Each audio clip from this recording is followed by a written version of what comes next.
So the other book that I wanted to talk about is and was Wakanda number one. So Wakanda, I read the last two issues of Black Panther because I was behind. So I read issues 9 and 10. Issue 10 came out this week. And then I read this. Basically, all you need to know before you read this is that T'Challa is basically like no longer welcome in Wakanda for reasons you'll have to read in the John Ridley Black Panther run. And this series is all about how Wakanda is sort of coping. I almost said quoting. How Wakanda is coping with that. Who are the supporting cast, basically. So each issue of this is a one-shot story featuring a different member of the sort of Wakandan supporting cast. This one, of course, focuses on Shuri. We're going to have issues featuring, who are we getting these? Tosin, the Queen Mother, if I'm not mistaken. And I forgot the rest. It's in this book. So there's that. But so you got Wakanda number one featuring Shuri. And that's the A story, is these one shots focusing on specific characters. Okoye is one of them as well.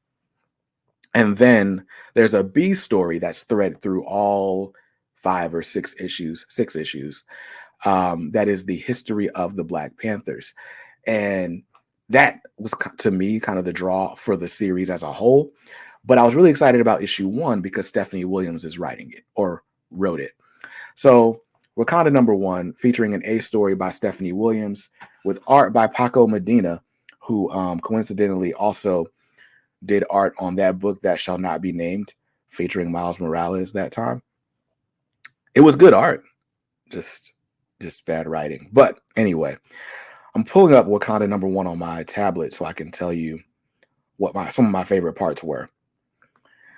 But basically, T'Challa is very recently exiled from Wakanda. And this issue gives you sort of like a one-shot story of Shuri kind of doing what she does best.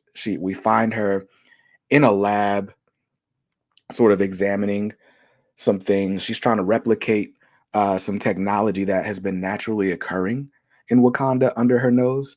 And she's trying to find a way to replicate that through science. And we end up with like a mother-daughter story, really heartfelt moments between Shuri and the Queen Mother. And then a previously unknown threat that we may know from some other books jumps into Wakanda, and Shuri's got to save the day.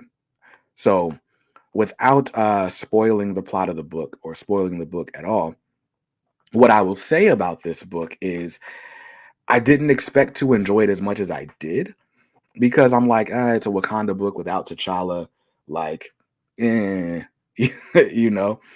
But this was one of those examples of when representation is done well and sort of leads to a better product as a result, or a product that resonates with different people as a result. So Stephanie Williams, I met at Heroes Con.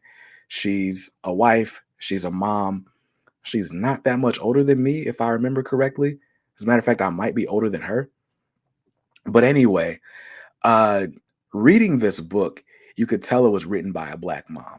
It doesn't like sound like a grandmother or anything, but there are just these moments that kind of recall a shared experience, right? Like there's a moment where the Shuri's mom is basically like accusing her of liking a dude, and like when she denies, she's like, like, typical Black mom response.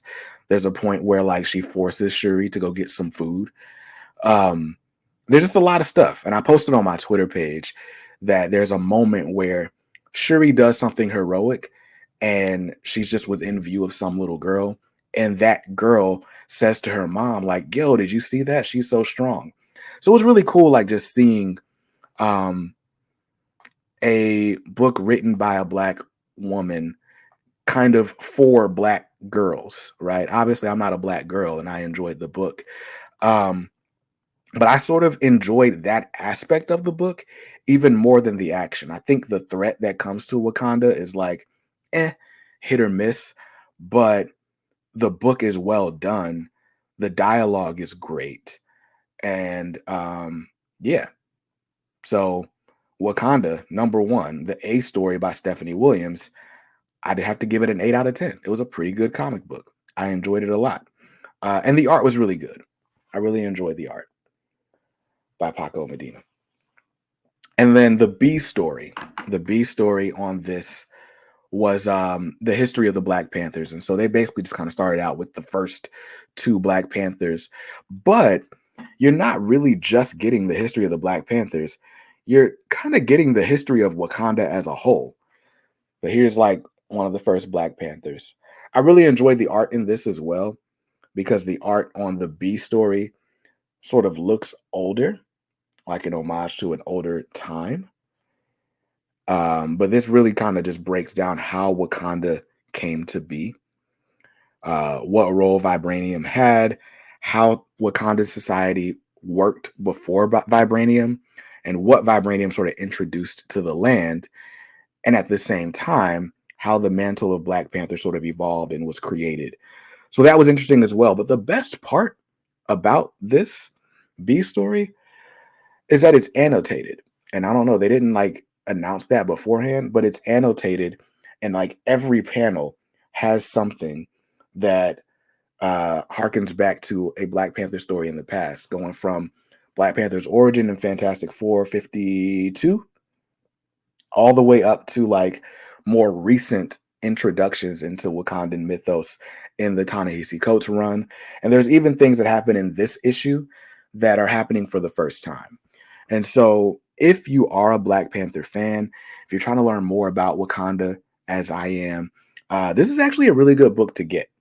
So a series that could have been a throwaway, like in the vein of the What If Miles Morales series, where it was just kind of multiversal, trying to tell one story, but a different writer on each book or each issue.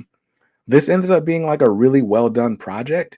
And it kind of puts John Ridley in a role similar to Coates, where even though, you know, there's like a bunch of stuff going on that people don't necessarily like in the run, what he's doing is opening up a world for a bunch of other people to tell stories in this wheelhouse. So it was really dope. I enjoyed Wakanda number one. So the A story got an 8, and I'd say the B story probably gets an 8 as well.